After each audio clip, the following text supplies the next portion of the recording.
Good morning, everyone, and thank you for a presentation about fund and contribution agreements. We're going to speak about fund and contribution agreements from ISC specifically. Most of you may know that there are two major types of agreements where there is a 5-year agreement, which is currently more common, and then there is a 10-year agreement that offers block funding and more flexibility. So in this presentation, we're going through the more common 5-year agreement. Now, the purpose of this presentation is to give you an overview of how this agreement is structured and what to pay attention to, and to kind of teach the skills of reading an agreement. So if your organization has a 10-year agreement instead of a 5-year, the structure of the agreement will be very similar, and hopefully you'll be able to read through it after this presentation.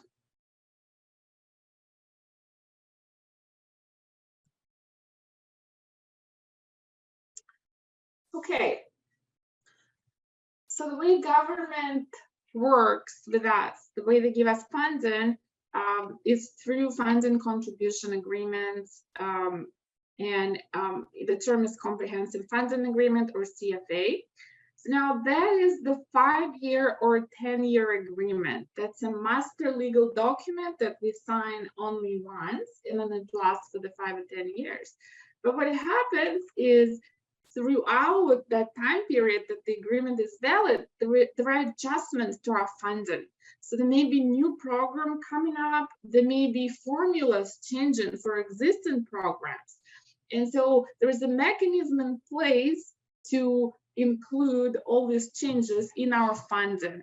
And so the mechanism is, there is an amending agreement, and an amending agreement is for new funding streams. So if there is a new program or a new project, maybe there is a band-based capital project that, even though we had band-based capital allocation, but every year we have to apply, right, for with a PIF for a certain project or certain equipment that we're buying. And so anytime it's something new that was not specifically included in the comprehensive funding agreement, the 5-year agreement, government will send us an amending agreement. And that amending agreement has to be approved, used to be by signatures from a quorum of council. Since COVID started, we can reply in an email, somebody that can represent the First Nations, such as the band manager or the CFO, even band accountant sometimes can reply to that email saying, yes, we accept the amendment, and it'll be active just through an email reply since COVID. So now there is also a thing called Notice of Budget Adjustment, or you'll see NOBA is the abbreviation when they send an email. And that is there for funding streams that are already in the agreement, that are already in the original budget, but they're formula based. So anytime that formula gets adjusted for inflation or some other minor changes, instead of sending an amending agreement and asking us to sign and approve the amendment, government is going to send a notice of budget adjustment, which requires nothing from us to do. It's just them letting us know, okay, this funding formula got adjusted for inflation, so this is the new amount you're going to get.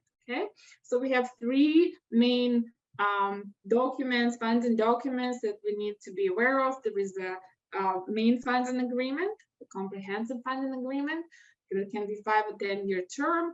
There is an amendment, an amending agreement. So anytime there is new funding, that has to be signed or approved via email. And then there is the notice of budget adjustment. That's just for our information. Nothing needs to be done with that. And we'll look at examples. Okay. So for the comprehensive funding agreement, again, this is a long legal document. It's a master funding agreement. Now, when I say it's a long legal document, at the end of the document, there is a budget.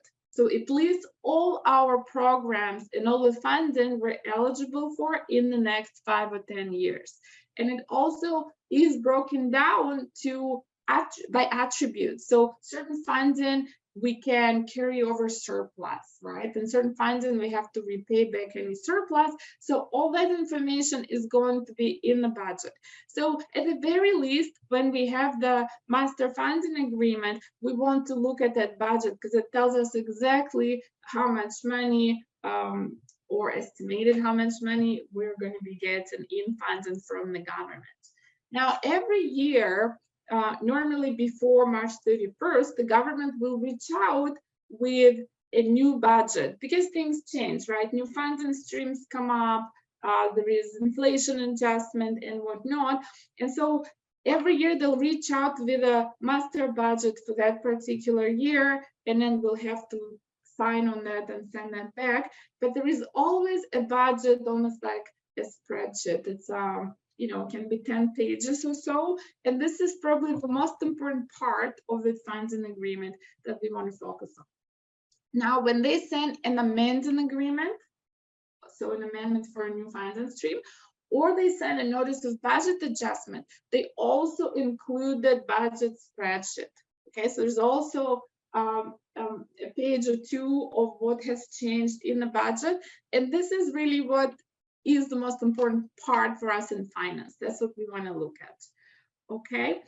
Now, in addition to that, there is a long legal document in the comprehensive funding agreement that defines all the duties and responsibilities of the First Nation, of Chief and Council, but also the government. Okay. It defines different funding streams. The set contribution, fixed contribution, block funding, grant funding. It sets the terms of when and what we have to report. So there is a lot of important information in there, but of course it's all written in a government legal language, right? Now, I can tell you that one of the most important things I learned as an accountant, just at the start of my career, is to stop being scared of legal documents, of legal agreements. Okay, because they look long and cumbersome, but really they're written in English. And really there is, at least 50% of the agreement you can understand, and it may be valuable. So I strongly suggest to you to at least make an attempt to go through the agreement for your First Nation or your organization, and try and see if any of the provisions speak to you, if they make sense to you, because some of them are going to be very legal and not important for us in finance, but some of them are going to be important and good to know. And we can always refer back to that agreement, so we don't have to memorize any of it, we don't have to fully understand it. And now guess what, if we really having trouble understanding something and we really want to understand it, we can reach out to our contact at ISC and ask them explain it, right? But I always say, don't give away your power, because if there is an agreement that's ruling the funding that tells us how we're supposed to operate, and we haven't read it, we don't have the knowledge, right? We don't have the power. The government know what's in that agreement because it's their job. Maybe the lawyers that wrote it know, right? But it's really good for us to know too, at least big picture wise, like what's in there, so we can go back and refer to it. Okay. So there is also a schedule of funding requirements and reporting dates. Reporting requirements and reporting dates, which is important in there. We spoke about amending agreement in depth, so I think we covered this one. And notice of budget adjustment, same thing. So let's go straight to our examples here.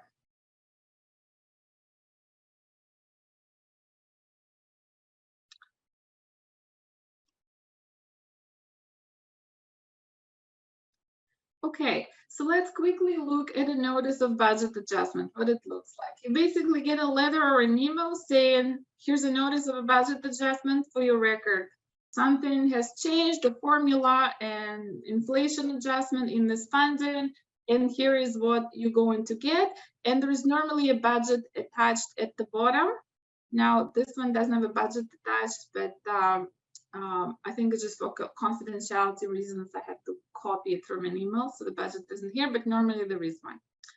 Okay, now an amending agreement Okay, so this is an amending agreement they send via an email, right? So you get an email with an amending agreement attached, and it asks you or somebody with the authority, maybe somebody from chief and counsel, if they're good with technology.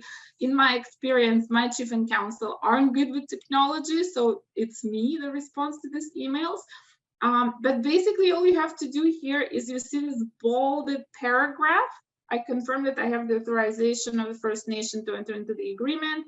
So you just copy it and paste it in your response email and sign with your signature. That's what we do to accept an amendment. Now, you know, should it be that straightforward that you always reply yes and you always accept an amendment? In reality, yes, because we want the money to come, right? But it's good to review what they're actually amending, right? It's good to review the budget, because is it consistent with your expectation?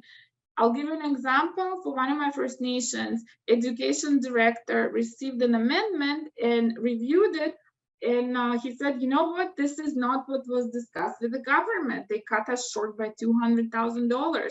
So we're not going to sign this amendment. We're going to go back and talk to them about it.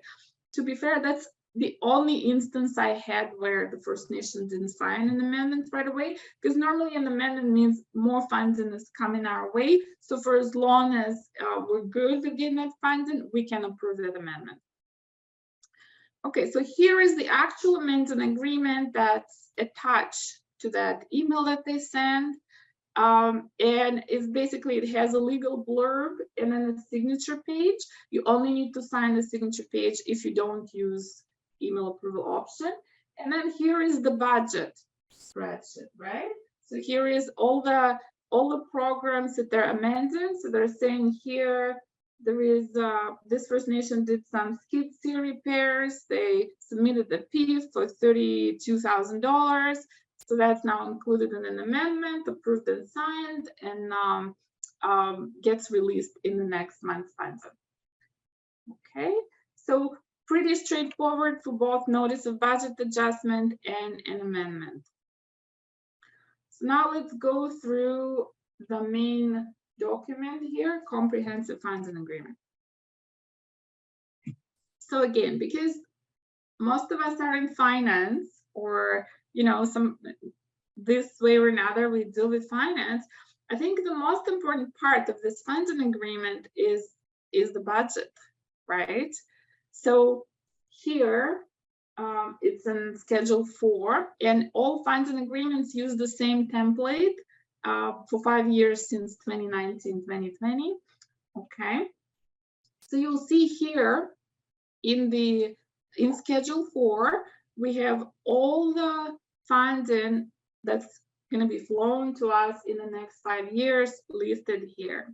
Now the funding is listed by funding type, right? So we have fixed contribution funding. So for the ones of you that attended previous webinars, you will know that with fixed contribution funding, we have the flexibility of carrying over our surplus to future years. And the only thing we need to know is that when we carry over the surplus, it has to be spent on the programs that the funding is given for, right? So we can't move it to different areas. We can't spend, say, education money on van programs. And then another thing to know about fixed funding that gets missed a lot is that we can carry over the surplus for as long as my total carryover does not exceed my annual funding.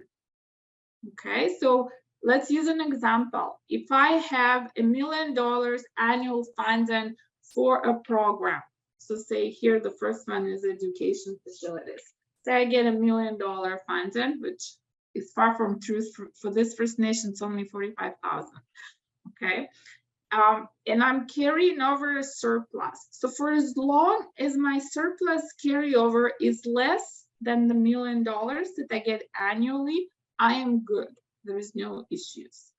The moment my carryover surplus exceeds $1 million, so say in a certain year I have 1,200,000 carried over in surplus, the government will want back surplus in excess of the annual funding.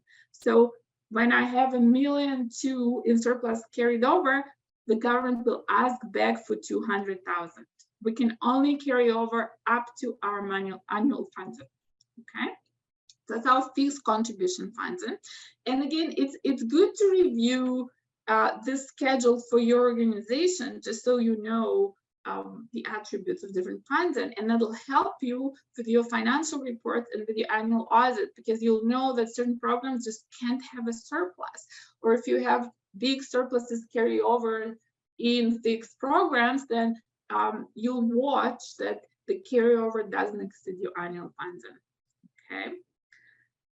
So now there's quite a bit of fixed contribution, and then you'll have total of fixed contribution funds in here. And then next one is, let's see what funds and attribute is here. So we have flexible contribution funding. So see, here's the title, it says flex. So flexible contribution is very similar to fixed contribution, except you can make reallocations within different programs in the same, what they call program inventory here. Okay, so there is more flexibility with reallocation between the programs. There is more flexibility with carryover. It's not limited by not exceeding your annual funding. Okay, but the issue with this funding, because there is always something about it, right, is it can only be carried over for the duration of the program agreement. So if I have a program that has a 4-year contract, because we have the master agreement here, right? But then that master agreement includes programs that have their own contract and their own contract term. For instance, Jordan's Principal is a good example for the ones of you that are familiar with it. So that is normally a 4-year term, I believe.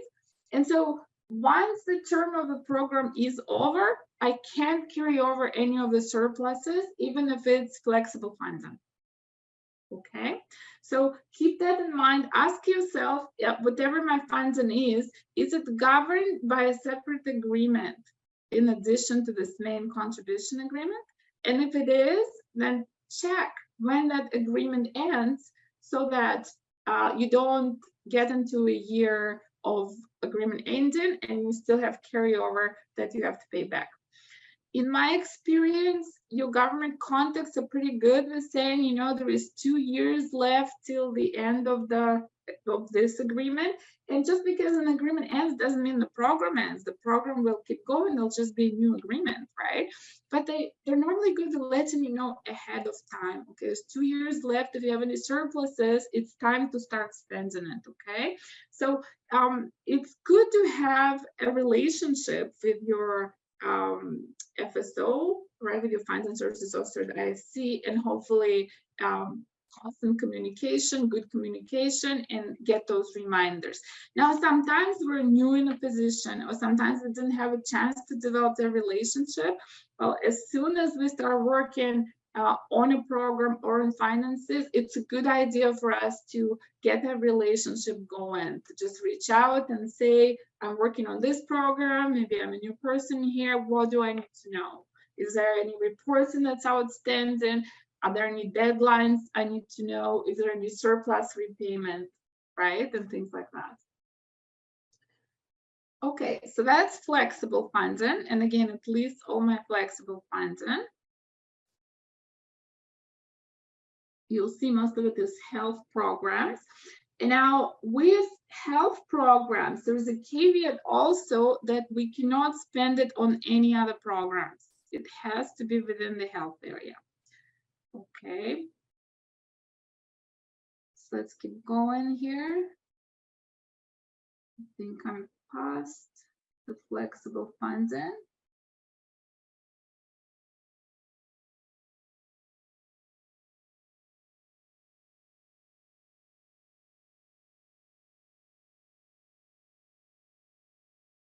Okay, so I'm at the end of the flexible funds in here, right? So all my programs, I have a total.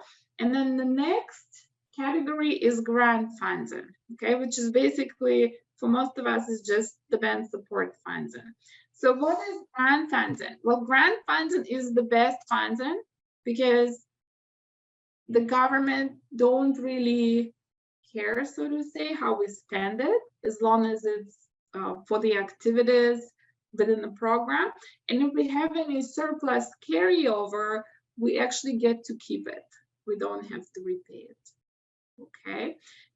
So for most of us, again, it's just going to be band support funding, and not many of us have surplus in band support. So I think government is pretty safe with us keeping unspent money, because there's no unspent money in band support most of the time.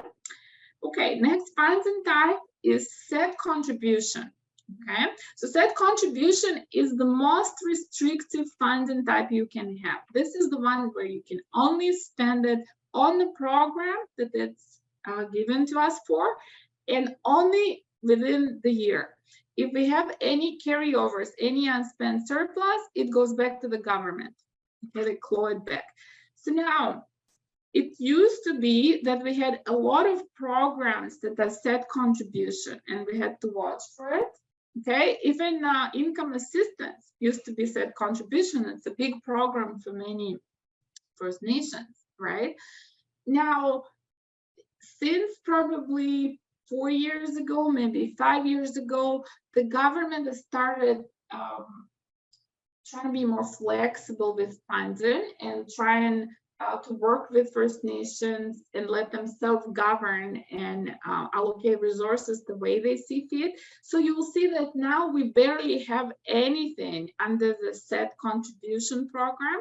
Okay, we basically have medical transportation. Medical transportation is the only thing this First Nation has, right? Medical transportation and medical transportation admin. So for med trans, I have to really be careful with the surplus. If I have a surplus, I have to repay it, right? But that's about it. No more fixed contribution programs. Also, not fixed, set contribution. I don't like that type of funding, so I'm saying something different. Okay, so this is, if nothing else, if you don't feel comfortable with anything else, you should get a copy of this budget and review it. Now, we only review in the budget, maybe we'll get the most recent one for the current year, the master budget that we sign annually. And if we don't have access to it within our organization, again, reach out to an FSO. They're happy to share this information. This is not confidential information, it's public information. If you're a band member, you're entitled to get a copy of the funding agreement and of the budget, even if you don't work in finance or for the band at all. Okay, so now let's go through some legal stuff, and I promise we'll keep it big picture, and we won't try to compete with lawyers here. Okay, so we have comprehensive funding agreement. It defines it's between Canada and the First Nation. So I highlighted the paragraphs that are that could be important.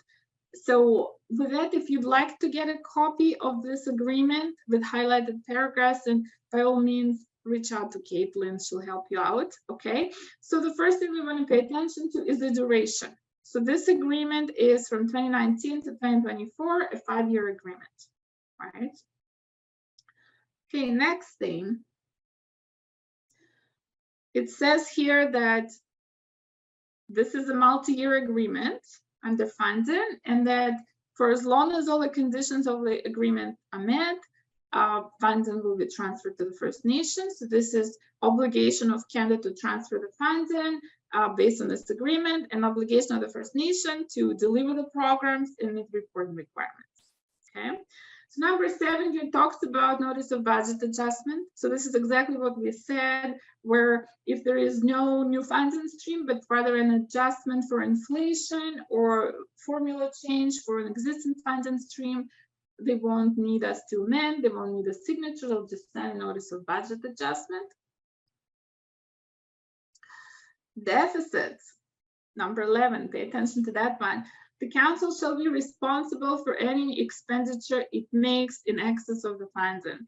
So any of the deficits in the program, we signed this agreement. Our chief and council signed it, right? That's a First Nation obligation. Any deficit is our problem, right? We can try going back to the government and saying like, look, there were extraordinary circumstances, but they always have the luxury of saying no, because per this agreement, all the deficits are our responsibility, and it's just good to know, right? Okay, so reports and records.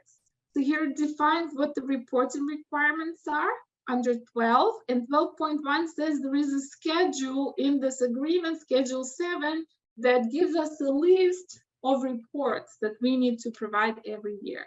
So it's a good schedule to review, right? Because then we know what reports we have to provide, and there is reporting deadline by each report.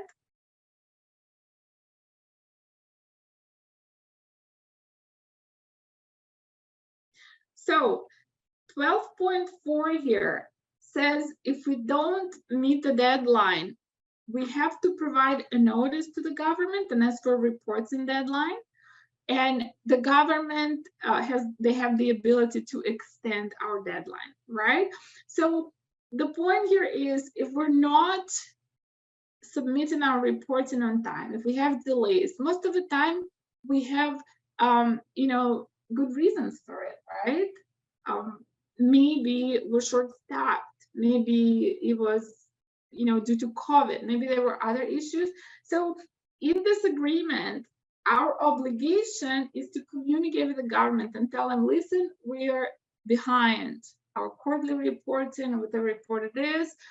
Maybe out of courtesy, we give them the reason to say so-and-so is on mat leave. She's, we hired a replacement, it's going to take a little longer. Please give us till this date. And in my experience, they accommodate us most of the time, unless it becomes, a regular thing where we keep pushing back and pushing back and pushing back, and they don't see any improvement. Okay, so 12.5 here, very important. How long do we need to keep the records for our accounts and for our program? Well, here it says 7 years. So ISC requires 7 years of records to be kept, right? So if you're running a business that's not funded by ISC, the requirement is 6 years. It used to be 7 years, then they went down to 6 years. ISC is still sticking to 7 years. Now the records can be kept on paper or electronically in any shape or form. ISC wants us to keep the records because they reserve the right to audit our records and our programs anytime they see fit.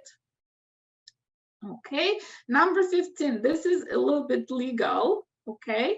So indemnification, there we go, I can't even say it, it's very legal. So this one says that we will not hold the government official responsible for any issues that our First Nation has with fulfilling this agreement. Okay, so it basically indemnifies the government from any damages that the cost to our programs, to our First Nation, that come from our actions, from maybe mismanagement, from maybe bad financial management, which makes sense. So lawyers tell me this does not give government indemnification from just about anything. We can still take them to court, we can still have legal proceeding over certain things, but this says if we caused an issue, then we can't go to them and say, well, it's your problem, now you fix it, okay? And then there is an equivalent provision where Canada gives indemnification to chief and council if claims arise from them acting in good faith as chief and council for the First Nation, okay? Now, another financial provision, set off. So if we owe money to the government, this provision allows them to withhold the money owed from any other funding they owe us. Okay, so if I have a surplus to repay for Jordan's principal, and I haven't made a plan with them of how it's going to get repaid, they technically can just withhold that surplus from any other funds that they're giving us. Okay, most of the time they will reach out and try to make a payment plan and try to ask us what would be most convenient for us for repaying the surplus, but technically they have the right to just deduct what we owe them from any funds that they owe us. Dispute resolution. If there is any dispute arising from this agreement, then they suggest negotiation and mediation. So basically this paragraph says we're not going straight to court. Don't go straight to your lawyer. We first need to negotiate, maybe go through mediation, which is a process of negotiation with just a mediation professional involved. But this is kind of saying, let's keep it all amicable and nice first, but it does not mean we can't take them to court. Okay? That's what lawyers tell me. Okay, so termination of this agreement. So it's very rare that this agreement would be terminated, right?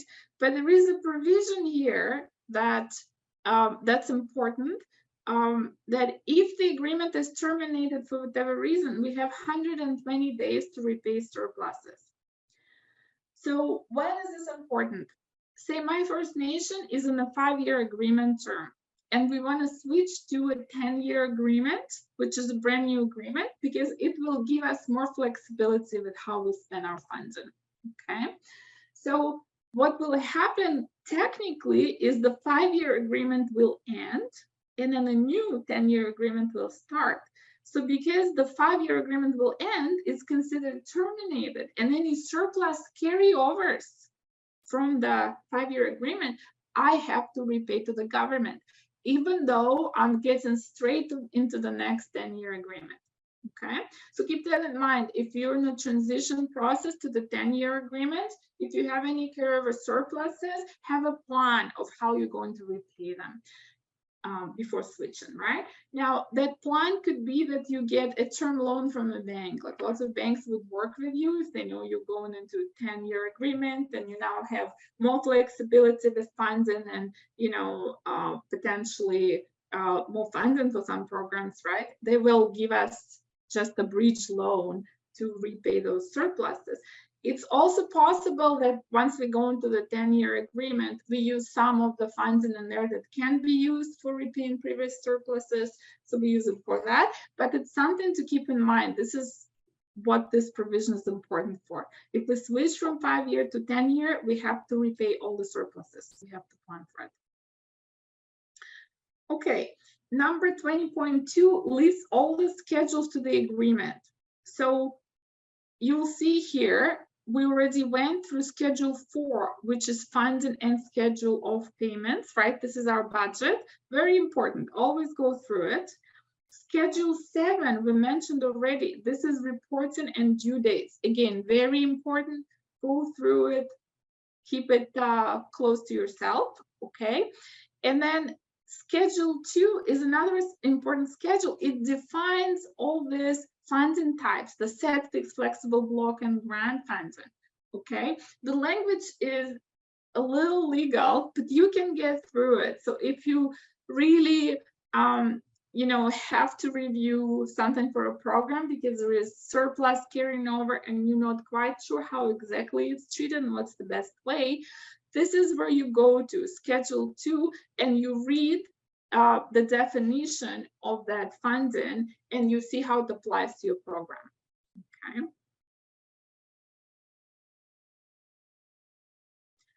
Number 21 is amendments. So we spoke about amendments that will need an approval and a signature. Okay. So waiver. So anything, what it says here, all the requirements of this agreement are only considered waived if you received permission in writing. Okay, so if we just got a verbal okay from ISC, technically they can go back on it anytime. So this is an important paragraph. What we want to do anytime we ask, say, to extend reporting deadline, maybe we ask to apply some surpluses to debt repayment or to apply some surpluses to a different program, we want to communicate in an email. An email will stand at court as something in writing, right? So verbal is great if you have that relationship with your FSO or whoever else you're talking to, maybe the RDG, then definitely get a verbal yes first, but then follow up with an email or a letter. Depends like how important the issue is, right? Based on our discussion today, this is what we're going to do, and you agreed to extend the reporting deadline to so-and-so, right? And if you start the communication in an email in the first place, sometimes it's easier because they have no choice but to respond, right? So the approval comes in an email, okay? So keep in mind that unless it's in writing, electronically or physically in writing, it really didn't happen according to this agreement. So then you're just relying on the integrity of the person that told you so, right? Okay, look, we're at the signature page. We're going pretty fast here. So we're into schedules. So schedule 1, definitions, it's more legal. We may only need it if we read in a certain provision and we don't understand what they mean by something. Okay, schedule 2. So this is where all the funding types are described and all the repayment conditions, right? So we spoke about most of them, and it's definitely a good idea to read through this. And maybe, you know, it's a little legal, but it's not impossible to understand. So you'll notice that they define things here. For instance, for set funding, let's use that as an example. It says the council may, with written agreement of Canada, reallocate any set funding among any functional areas within the same budget activity set out in Schedule 4. Okay, so we have a few things here. One, we can reallocate in the set funding, in the set contribution, even though it's restrictive. And 2, we need to understand, well, it needs to be in writing, right, from the government. So again, remember, emails are the best, okay? And then what we need to understand here is functional areas and budget activity. What does that mean? Because we can only reallocate among any functional areas within the same budget activity. So here, if we go on our Schedule 4, and I'm going to go all the way down to set contribution. Okay, so here I only have MedTrans and MedTrans admin here in set contribution. So they were talking about functional area. So you'll see up here, functional area is right here, right? And it seems like we have 2 functional areas, right? And then there's a program service area, program inventory, and budget activity. So I'm just gonna go back again and read what it said. So it said we can reallocate among any functional areas within the same budget activity, right? So this is what we want to kind of read and understand.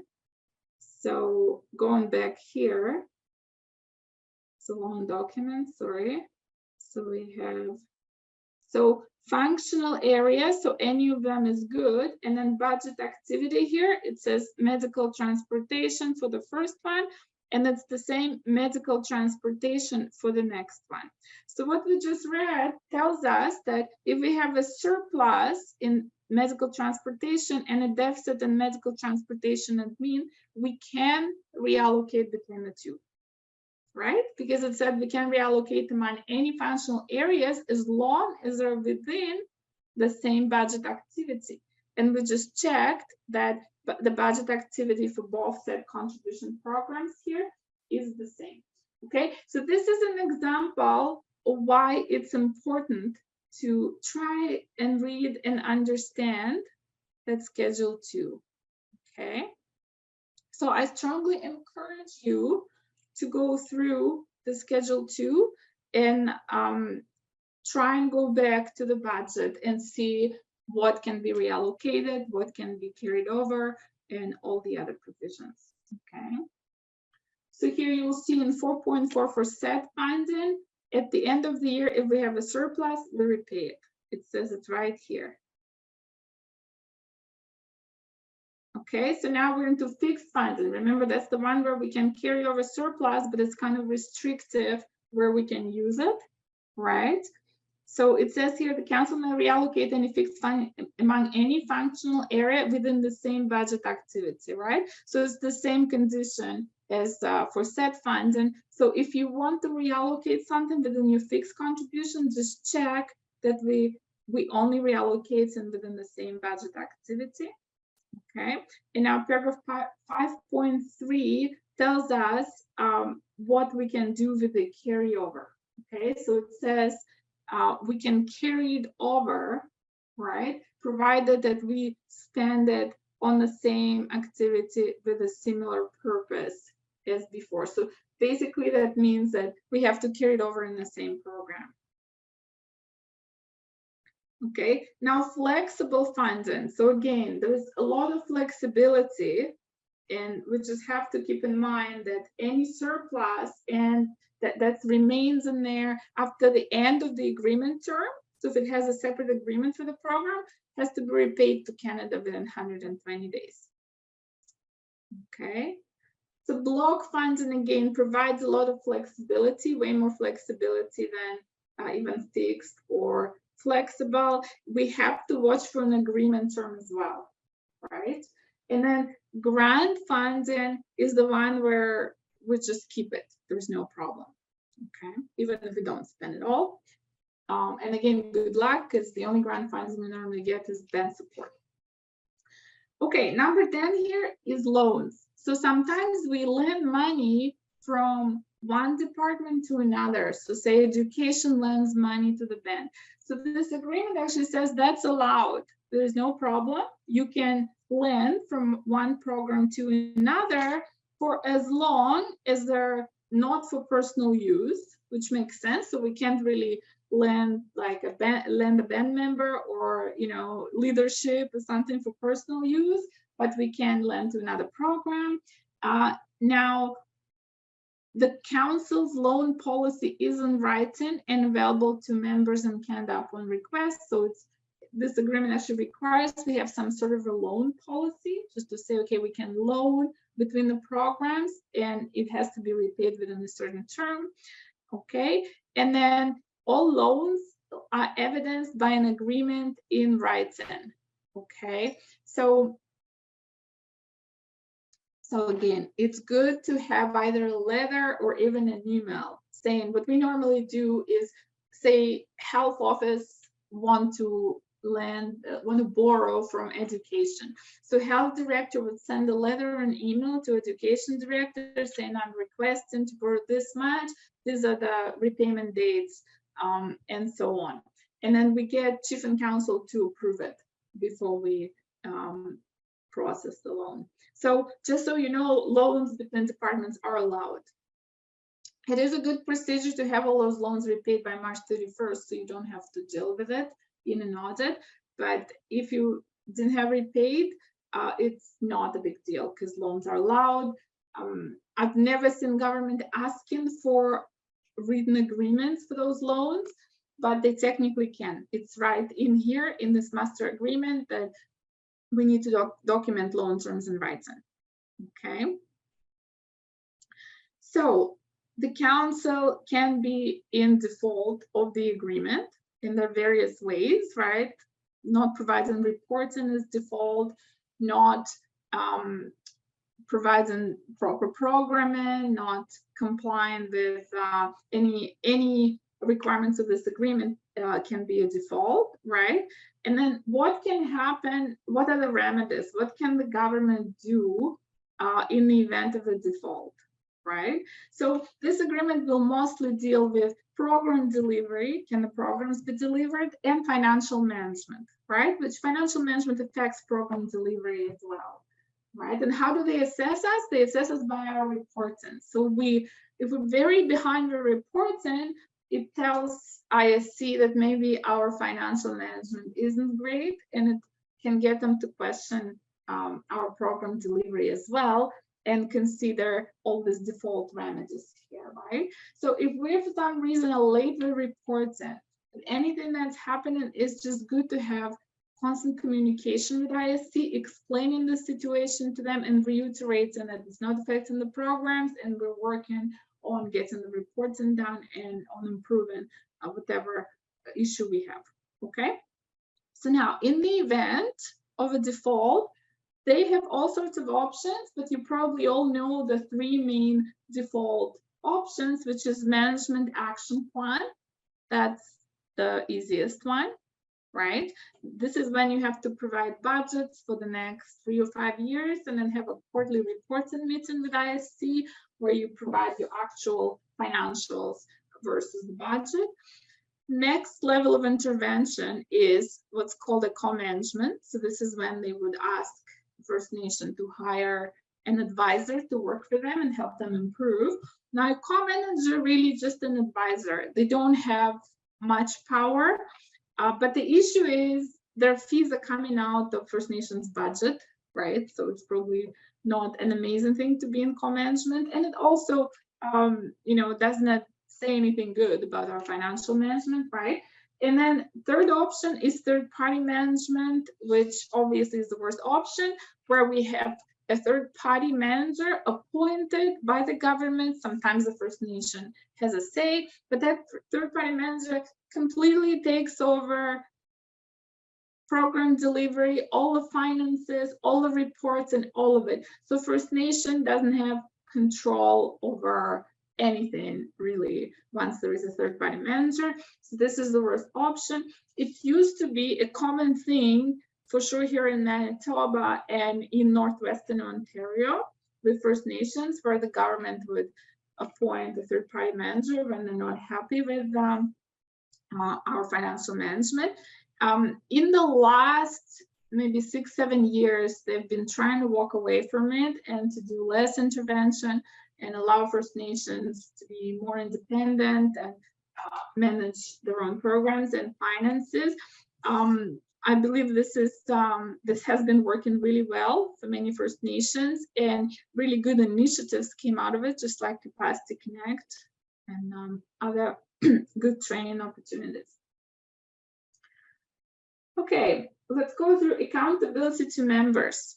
So it's council's responsibility to be accountable to members, and this agreement, along with budgets and along with any reports and information based on this agreement. So if we're in management action plan, then the management action plan, our annual audit, and any reports required by this agreement, so all the program reports, they have to be made available to the members. They're public information. So it doesn't mean that we have to post all the reports we prepare, say on community website. But if a member asks for a copy of this funding agreement, for a copy of the report subject that this agreement requires, or for a copy of our annual audit, we have to provide the annual audit, right? Now, notice that the annual audit requirement says consolidated audited financial statements. So for the ones of you that attended our previous webinars, you know that that's the main audit that only shows a big picture about First Nations financial management, organization's financial management. There's also audit schedules.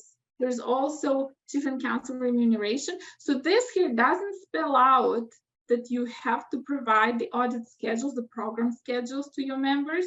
And it doesn't even spell out that you have to provide chief and council remuneration to the members. So keep that in mind. Members have the right to the main audit. Everything else can be discretionary. And the main audit is posted on government website anyway, right? It's public information. Okay. So paragraph 20.2 is asking that we have written standards and policies. So standards and policies are very important. And if you don't have policies or standards within your First Nation, it's a good time to reach out to somebody at Capacity Connect and try and get help, or maybe another organization like FMB, and try and get help with setting those policies, because that is actually a requirement in accordance with the agreement, and those policies have to be available to our members. So now, where we don't meet a reporting requirement or disclosure requirement, the government can do it on our behalf. So if a member asks us for a copy of this contribution agreement, we haven't provided it. If they call ISC, ISC will give it to them. Okay.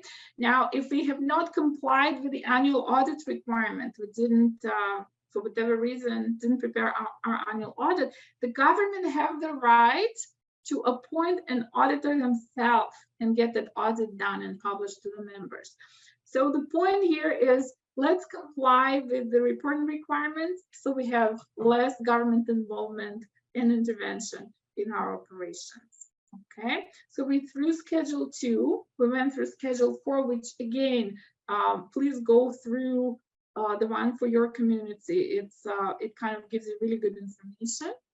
Okay, you'll see there is also cash flow by month here in Schedule 4, and there is a provision in this agreement that we can adjust the cash flow. So we know certain months require more cash flow, we can ask the government to take some of the cash flow from other months and bring it into the ones that require more cash flow. Okay, so there is other schedules here, but that's definitely good to at least be familiar with. And let's so they're separate for health and not health activities and how they should be conducted. So now Schedule 7, another very important schedule. This is our funding, this is our reporting requirements and the due dates. Okay, so again, another schedule that is good to have handy, right? Because then you know exactly what the dates are for every report and for every program. Okay, and that's it. I'm within an hour here. That's good. So thank you for your time.